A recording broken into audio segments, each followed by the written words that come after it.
This is Better System Trader, Episode 6. Welcome to Better System Trader, the podcast to help systematic traders of all levels improve their trading. We'll give you loads of expert tips and practical advice on system design and validation, money management, trading psychology, and many other topics. Whether you're just starting out or a savvy systematic trader, we're here to help you improve your trading and find more success. This is Better System Trader with your host, Andrew Swanscott.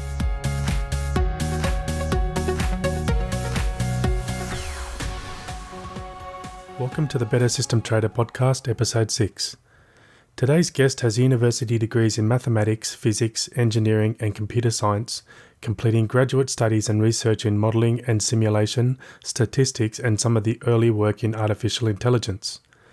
He has over 50 years' experience in research and applications of modeling and simulation of financial systems. He previously worked as a senior research analyst for a CTA firm and as a consultant to trading companies and individuals. He is a speaker at international conferences and is the author of 5 books on quantitative trading systems. In this episode, we talk about major changes occurring in the fields of trading system development, trade management, and technical analysis. We also discuss why trading is becoming increasingly difficult, what causes trading systems to experience periods of poor performance, how to identify and manage a trading system when it is out of sync with the market, and the 2 most important skills in system development. Don't forget to continue listening after the interview is finished to find out about the session bonuses, my top tips from this episode, and a sneak peek at the next episode. The guest for today is Dr. Howard Bandy. I hope you enjoy it. Thanks for joining us today, Dr. Bandy. Thanks for having me. Can you please start by giving us some background on how you got into trading and what you're currently working on now? Yes, Andrew. I'm experienced. You can read that as old. I've been trading for my own account for some 50 years. I began application of analytic techniques while I was in graduate school. My background is degrees in mathematics, physics, engineering, and computer science. And in my graduate work, I worked on artificial intelligence modeling and simulation. And one of the projects I did was the application of artificial intelligence techniques to select stocks to buy. And this was many, many years ago when commissions were high and trading was infrequent and there were no development programs. There wasn't an AMI broker or trade station. I was working in development in what would now be called pattern recognition. I wrote some of the original papers and did some of the original research in nearest neighbor analysis as a graduate student.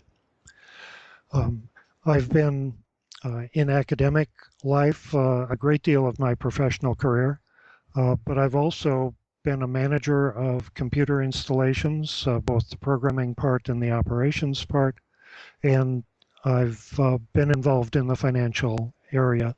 I was a research analyst for a United States commodity trading advising firm where we managed other people's money and bought and sold futures contracts based on models that were built with the analytic techniques that I provided. What I've done recently, beginning about 8 years ago, I wrote the first edition of my first book, Quantitative Trading Systems. And my feeling at the time had been that so much of the literature that was available to ordinary retail investors, those not working for money management firms, so much of the material that was available was lacking in rigor. There was a great deal of what if and hand waving, and I would describe it as smoke and mirrors.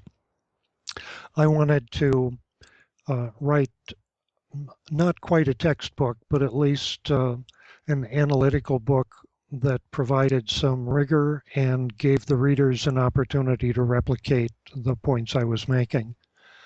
So that was the first edition of Quantitative Trading System. It was published in 2007. It has been revised into a second edition, which is the one that's available now. It was followed by 4 other books. One of them was an introduction to AmiBroker. AmiBroker is a trading system development platform similar to Metastock, TradeStation, NinjaTrader, and so forth. I chose AmiBroker because it had the highest capability that I could find as a retail trading system developer. And nicely, in addition, it's also very reasonable in price.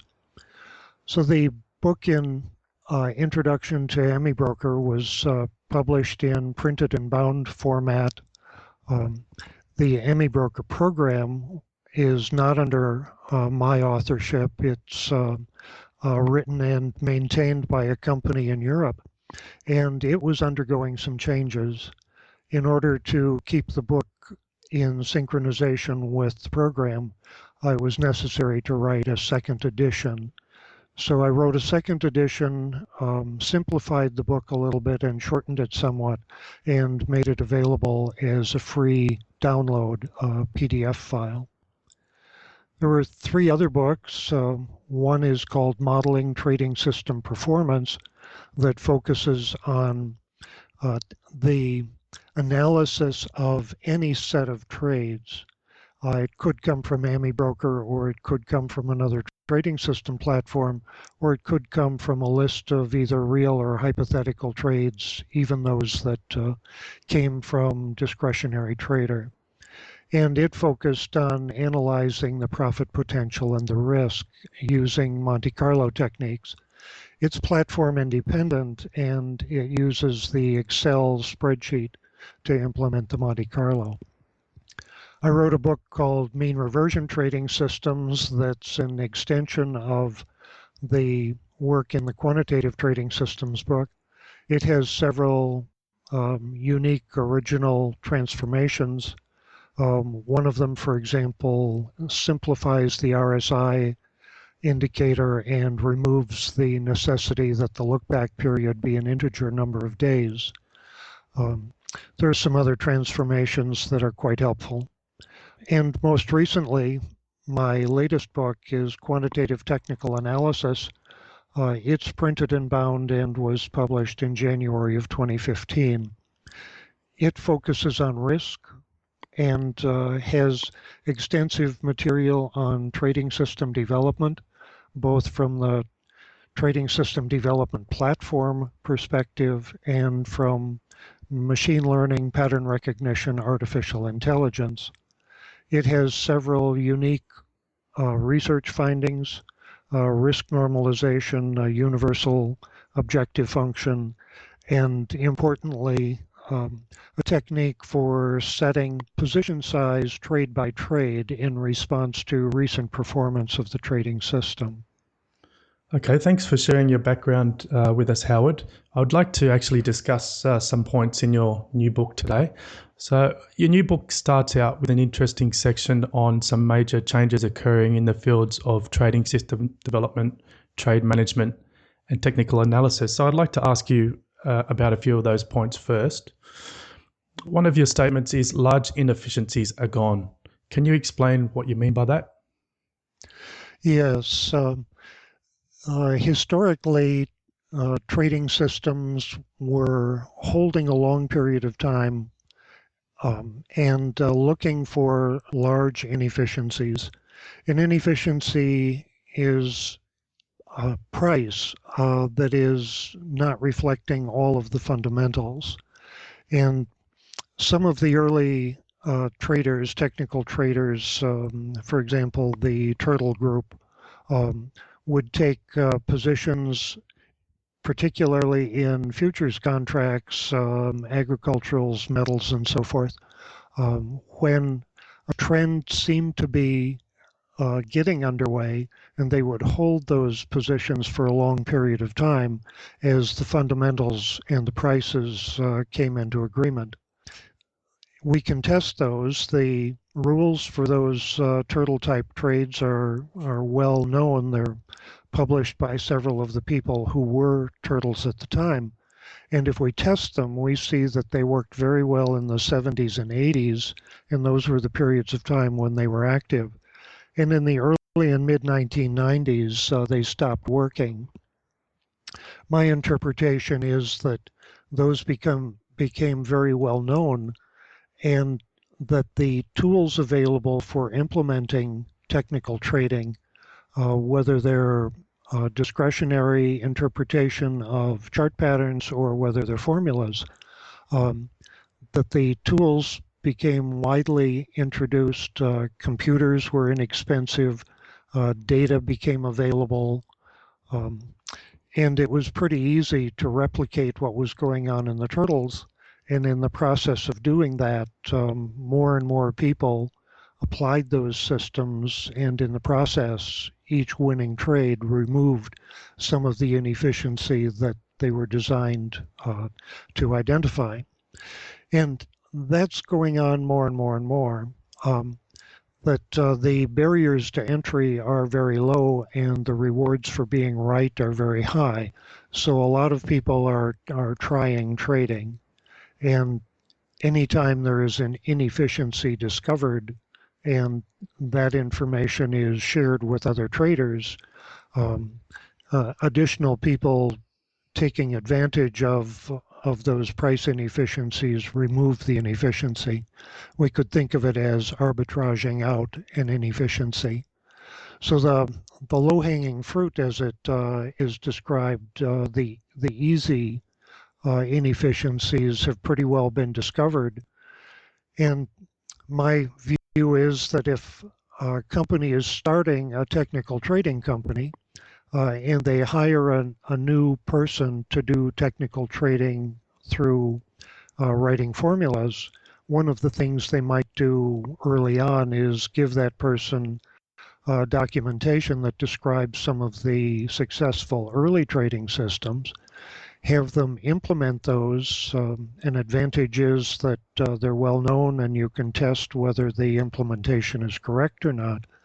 And on the chance that one of those is found to be profitable, it will immediately be traded, and whatever inefficiency is there will be traded out. So once an inefficiency has been discovered and a formula has been written, or a pattern recognition on a chart screen has been identified, it's unlikely that that will be profitable again. So my view is that the period of time over which the inefficiency exists is growing shorter and shorter, and the opportunity for profit for each individual trade is less and less. Instead of looking for 10 and 20 and 30% gains over a period of weeks or months, it's becoming an opportunity to find a 1/2 or a 1% gain in a few days or perhaps a week. So you mentioned there's a couple of factors that are making trading so much harder these days. And you've also made a statement, being profitable continues to grow more difficult. So why is trading so hard? Well, there's what we're doing when we're trading is we're looking for some pattern in the historical price. Whether, again, it's a chart or whether it's the open, high, low, close, and volume day by day or bar by bar. We're looking for some pattern that indicates that there's a profitable trade sometime in the future. And we can identify that pattern as a signal and all of the data that's being processed as a data stream that includes not only the signal, but everything else, which we would categorize as noise. And the signal to noise ratio is very low, so it's difficult to detect. It's not clear. There's a lot of ambiguity. There are a lot of signals that work some of the time, but not all of the time. So the percentage of them that are correct is low. There's a lot more people trying, so there's a lot of competition, a lot of people looking for the signals.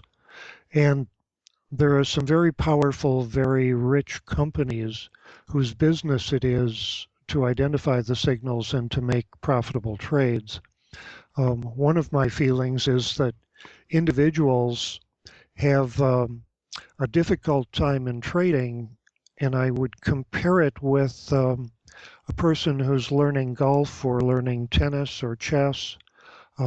Those people can practice as traders can practice, but when a beginning golfer or tennis player or chess player enters a tournament, he or she has an opportunity to enter just tournaments where people of like skill are participating. Uh, they may have challenger tournaments, for example, in tennis, or they may have stroke handicaps, for example, in golf.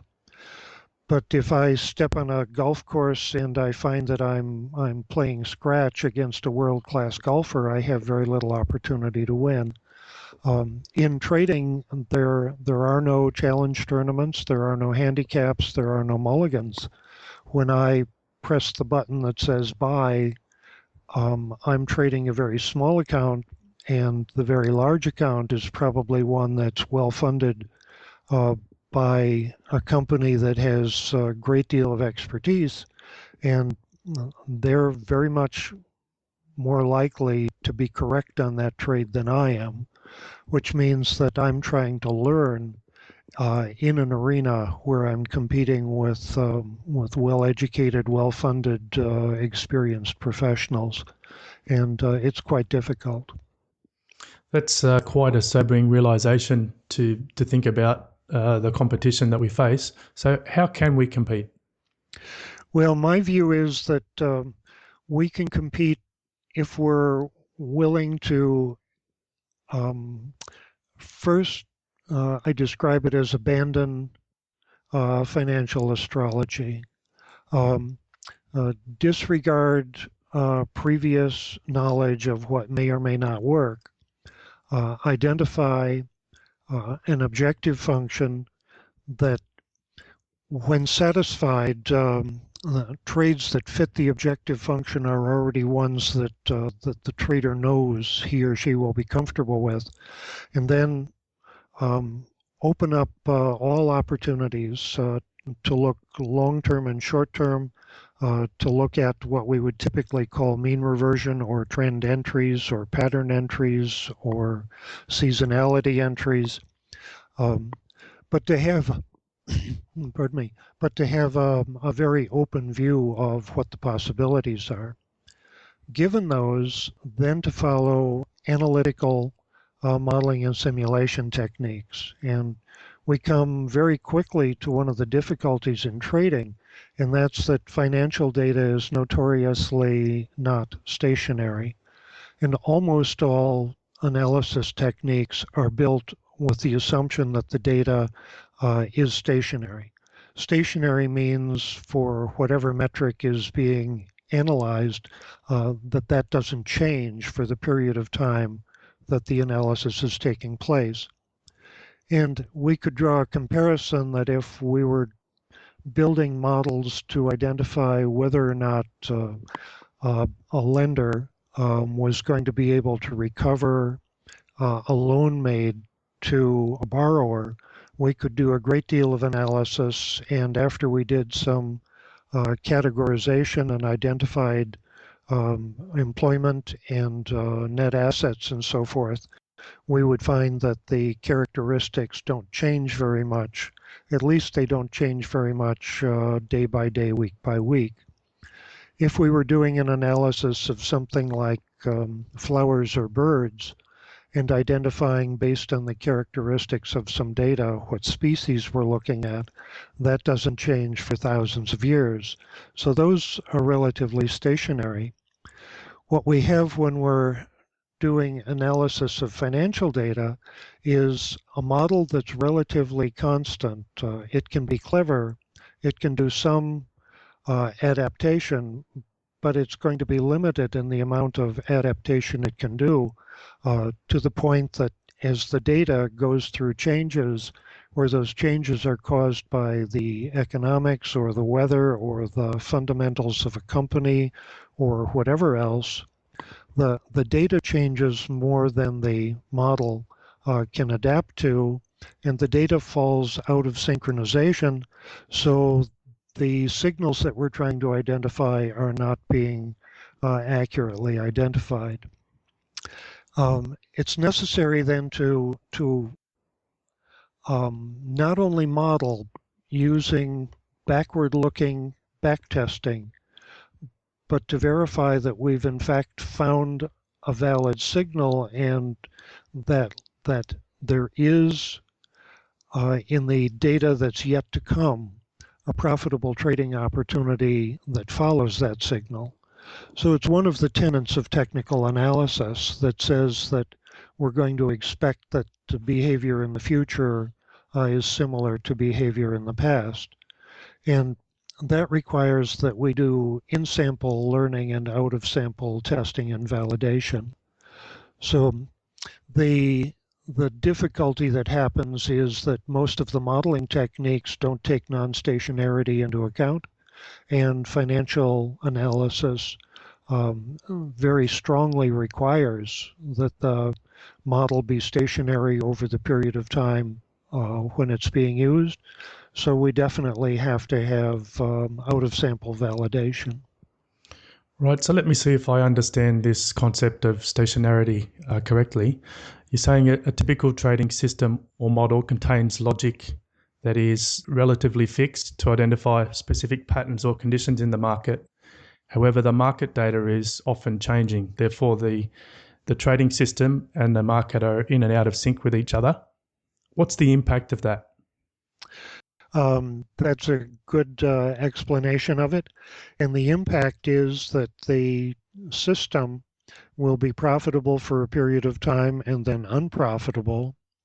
And as the data changes, if it's temporarily out of sync, as we might think of a pendulum swinging back and forth, and will later turn back into sync, all we need to do is wait. On the other hand, if there's some fundamental reason that the data is out of sync, the company has done something that has changed their profitability, and there will never be tradable, profitable signals again in the future, then we need to be able to recognize that. So one of the things I've worked on, and one of the key features in the quantitative technical analysis book, is monitoring trading systems trade by trade and using the recent performance to identify the degree of synchronization and consequently the degree of confidence that the trader should have that the system is performing properly, and position size can be adjusted to reflect that degree of confidence. So when the synchronization is bad, we cut back, we trade a lower position, or even don't trade at all, just waiting for an indication of recovery, or perhaps sending the system back for retuning. And when the trading system is repeatedly showing good profit, we can have higher confidence and consequently higher position size. So it sounds like we really need to have an understanding of the historical performance of a system so that we can detect when it's out of sync with the markets. What are some simple methods to doing that?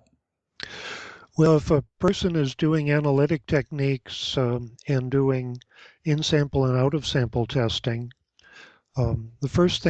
one of the first things that's done as the model's being developed is to identify how long the period of synchronization is. And there's no way to do that other than some tests. But the period of synchronization needs to be all of the in-sample period, the learning period, and then enough of data following that so that it's possible to trade profitably. And if we call that the out-of-sample period, then the period of synchronization needs to be the total length of in-sample plus out-of-sample. And it's not unusual that for reasons perhaps of seasonality, for the model to need to be adjusted periodically, say once a year. So each year, you get a new model, and each year you get a new out-of-sample period. And if you do that in an organized procedure, one that's called walk-forward analysis, the group of all of the results from all of the out-of-sample periods give an idea of what is likely to happen if you use the same resynchronization period going forward and then trading. So if it's resynchronization and trading, or if it's resynchronization and out-of-sample testing, in either case we can think of the out-of-sample trades as being the best estimate of future performance. And without going into too much detail, unless you wish, the analysis technique is called empirical Bayes, and the out-of-sample best estimate is called the Bayesian prior distribution. And the technique that I describe in my quantitative technical analysis book looks at new trades that come in trade by trade and compares those with the expectation that is represented in the best estimate set, and asks, is it changing or is it the same? And if it's the same, then we can keep the same trading management procedures in place. And if it's changing, if it's getting better, we can increase our confidence and increase our position size. And if it's deteriorating, we can decrease our position size. The background or the baseline that we use is best if it comes from something like the walk forward process, because that's what's going to happen as we've got a real trading system and we're trading it really week by week, month by month. Eventually it will need retuning, and that's the equivalent of going from an in sample to an out of sample. Right, so you mentioned some walk-forward analysis there. In which step of the system development process should you include position sizing, and why? Well, position sizing is part of a management process. A model is rules, rules and indicators and parameter values. And a model plus data is a system. And when we're thinking about trading systems, we very often think of rules like bar patterns or moving average crossovers, and parameters being the number of bars in the moving average or the number of days look back for a breakout. It's sometimes done to include position size within the trading model itself. I recommend that we don't do that, because when we move from trading system development to trading, we move from the trading development model to the trading management model. And trading management is taking our confidence and assigning a position size. So in the trading system, we predict up or down, and in trading management, we measure our confidence and apply a position size. If the position size is done in the trading model, then there is essentially no additional tool available for management. So my view is that it's important, it's very important, that there be no position size within the trading model itself, but that position size be reserved for trading management. Right, okay, thanks Howard. I'd just like to go back to another one of your points you raised in trading is changing. You made a statement, shift towards machine learning and pattern recognition. Can you explain a little bit more about that, please? Yes. A traditional trading system looks at either chart patterns and where the individual expertise of the trader is used to identify a pattern that's coming in the future, or it's looking at a formula. And if we think about how those are implemented, the formulas in particular, we can view pattern recognition and artificial intelligence and machine learning as applying mathematics to a set of data. And when it's a trading system, it's applying mathematics to a time series.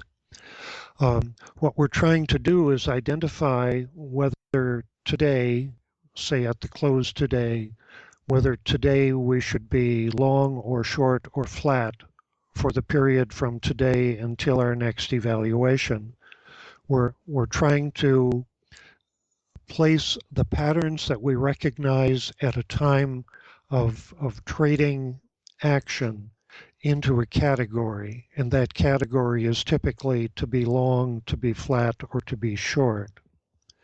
The pattern recognition techniques are applying mathematics to identify which category, and trading systems done with trading system development platforms like AmiBroker and TradeStation apply one pattern recognition expert system, and it's called a decision tree. It essentially divides parameters, for example, over or above a moving average, or over or above, under or above an RSI level, and it's dividing up a parameter space into square-like segments by drawing lines perpendicular to axes. That's one of about 20 machine learning expert system models that can be done. And if we include the other 19, we've got an opportunity to do a better job of categorizing whether today to tomorrow I should be long or be flat or be short. Many large organizations are already doing that. And that's one of the things that gives them a big advantage. If by my relatively naive technique, I think I should be long today, but by some large organizations' more sophisticated technique, they think it's proper to be short today, or at least flat. If I take my long position and I am right less often than they are, I'm going to lose money. So my view is that other people are using a better, a more complete, a more powerful set of tools, and I need to do that as well. So in the sense that the large inefficiencies have been traded out and we need to think shorter holding periods and more frequent analysis. And if we think that the machine learning tools are being more widely distributed and other people are using them, we have to be using those as well. And then we can look at the anecdotal information that tells us some 60 or 70% of trades in the US market are being made by analytical techniques using machine learning. If we don't have those tools in our own trading, we're going to be having a difficult time competing successfully. Right, so some may say that the process of applying numerous mathematical algorithms to data implies that machine learning is a form of data mining. How would you respond to that claim? It definitely is. Data mining is important. The question is whether what's been learned mining the historical data recognizes signals that persist into the future. And in the machine learning, it's called learning and then testing, a test to see whether or not there's been generalization. So there's a validation process. If we're using a trading system development platform, we do the same thing. We do a back test, and then we do a walk forward step, an out of sample test. So there is definitely data mining. We need it.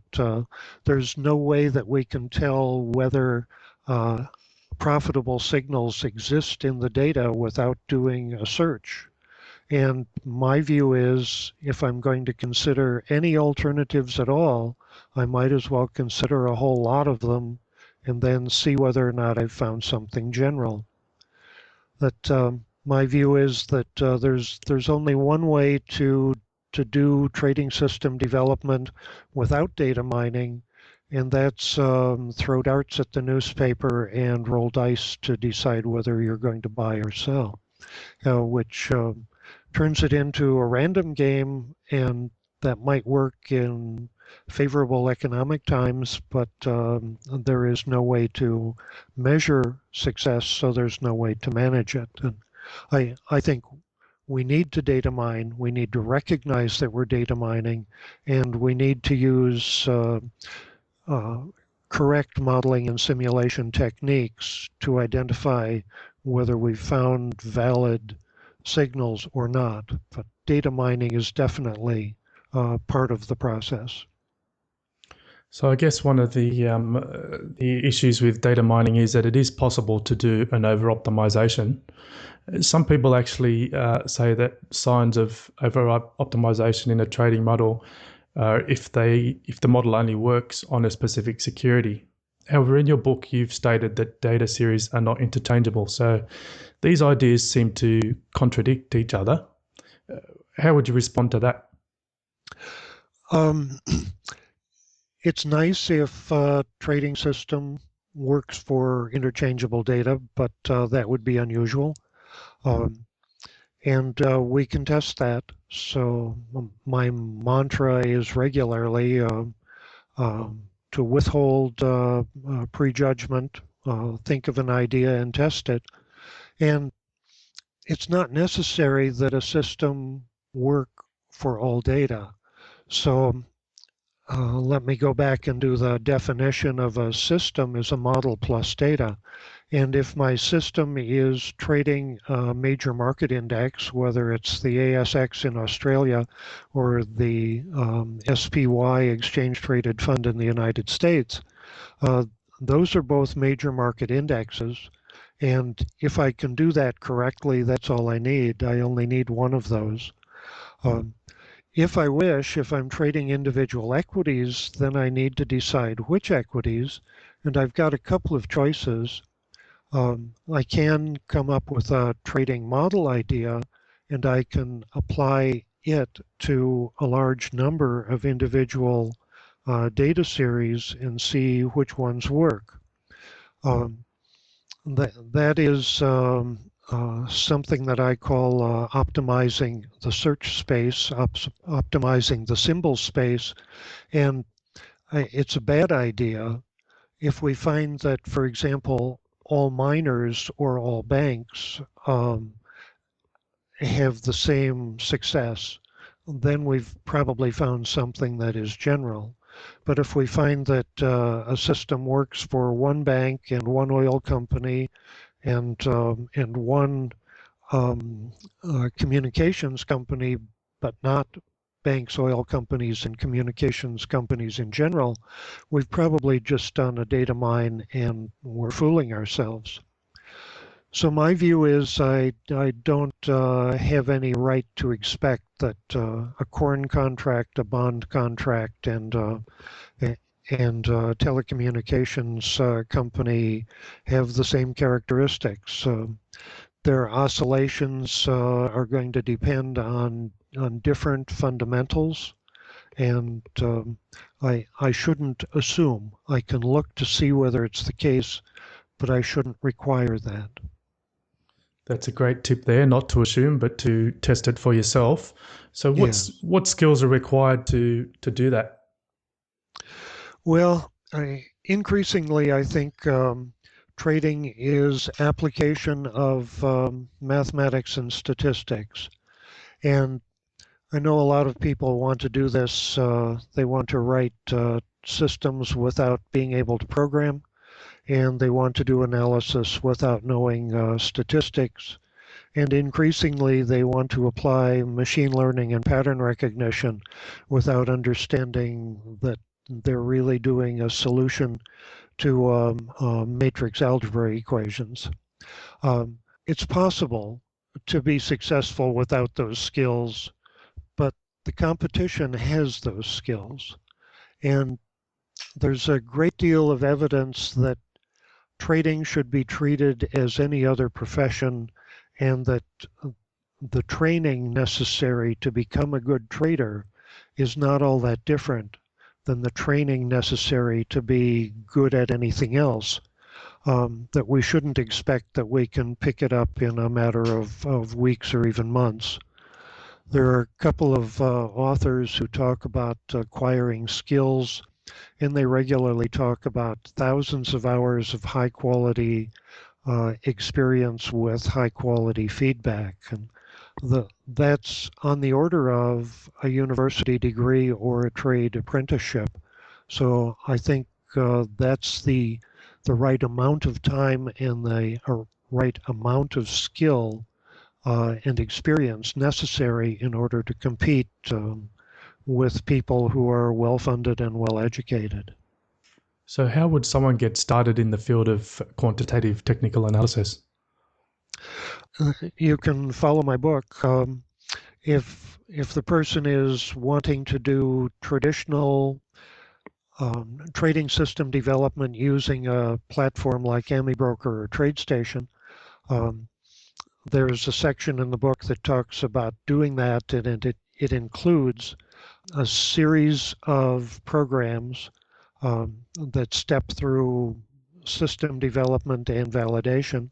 If somebody wants to do machine learning, there's a section in the book that starts out from zero and explains a little bit about machine learning and points to references which are book-length descriptions of their own for more detail in machine learning, but then goes through the application of several machine learning models in trading systems and shows profitable results. So a person could pick up my quantitative technical analysis book and work through either or both sets of those development tools. They could replicate what I've shown, and they could pardon me, and they could then go on to the trading management part where I introduce the dynamic position sizing. And all of that is laid out and followable. It's not something that I recommend people plan to do over a short period of time. I was recently asked whether the book could be used as a textbook, and I said yes. If I was teaching it, it would probably be a university level course at advanced undergraduate, and I would expect the people would have some experience, probably in programming or statistics or financial analysis. So I think the tools are available, and self-promotion aside, I think my quantitative technical analysis book is probably the best approach for it. Everything is completely disclosed and can be replicated by a person who's learning. Okay, great. Thanks for that advice, Howard. So I'd just like to wrap up now with some general trading questions. Firstly, what's the biggest lesson you've learned through trading? It's really hard. And what's the hardest part of trading?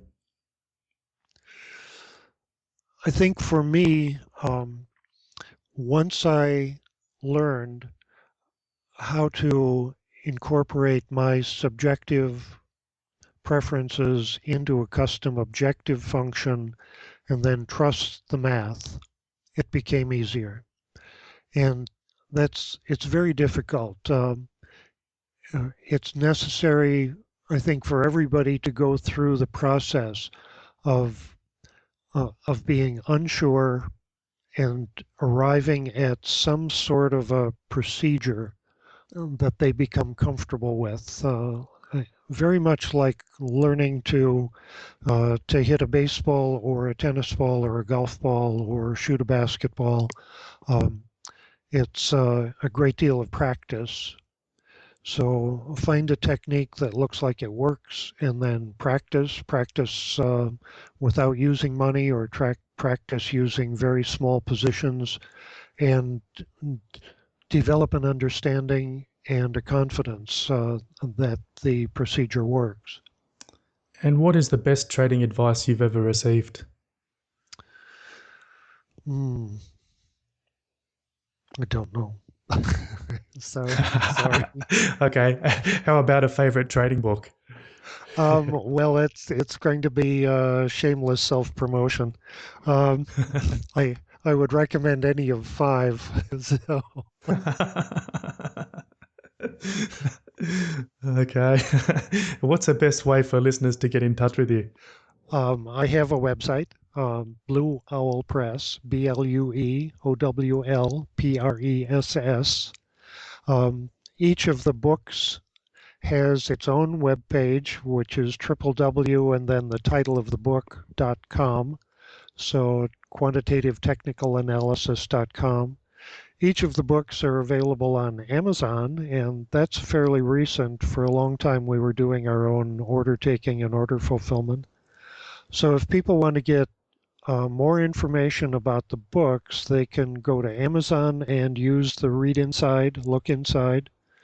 They can go to the website of the book, and there are sample chapters, and there's a contact address for me on each one of the book's websites, and anybody can contact me at howard@blueowlpress.com.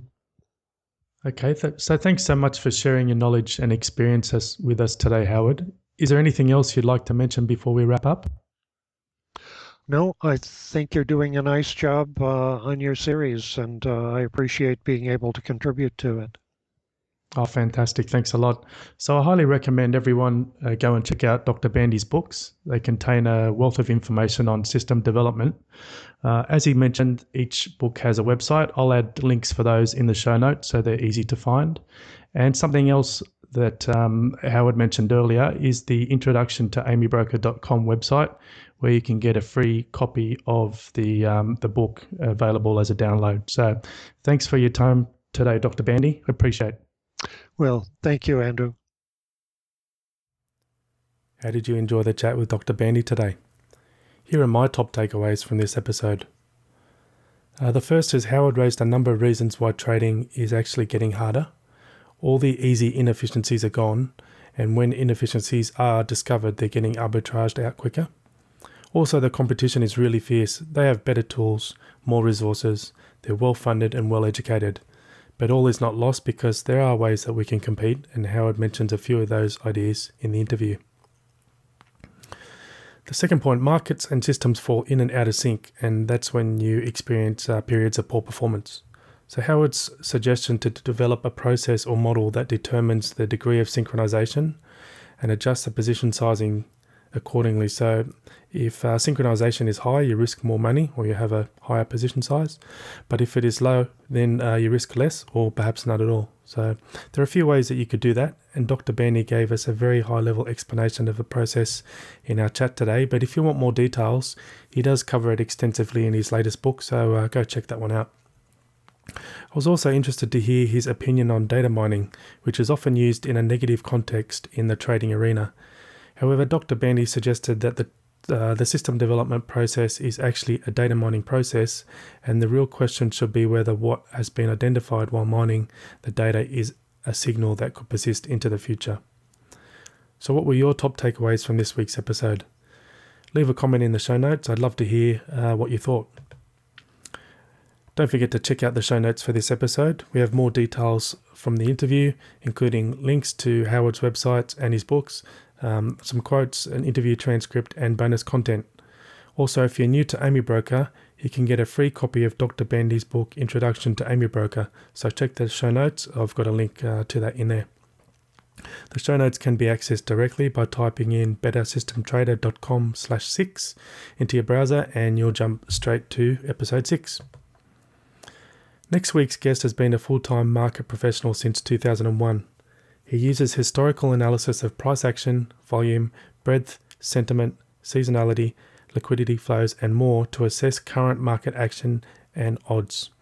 His research has been published on numerous websites, including tradingmarkets.com and two of his own. In 2010, he published a book which received high acclaim from many in the industry. He's been referenced in numerous books and magazines and has served as a guest speaker on a number of occasions. In the chat, we discuss how he comes up with so many trading ideas, the type of market behaviours to look out for, and his favourite piece of information in a backtest report. Here's a clue, it's not actually a number. He also discusses how a confluence of ideas can improve trading results, how to look at market behavior from different angles, some simple market timing techniques, adjusting strategies based on market conditions, plus loads of ideas we can test ourselves. It's an absolutely awesome interview, so don't miss that one. Anyway, that's it for this session. I hope you enjoyed it. Thanks for listening to Better System Trader, and catch you next time. Ciao. Thanks for listening to the Better System Trader podcast. The next step is to head over to bettersystemtrader.com for more expert tips, practical advice, and exclusive content. Catch us next time for even more great ways to improve your trading here on Better System Trader.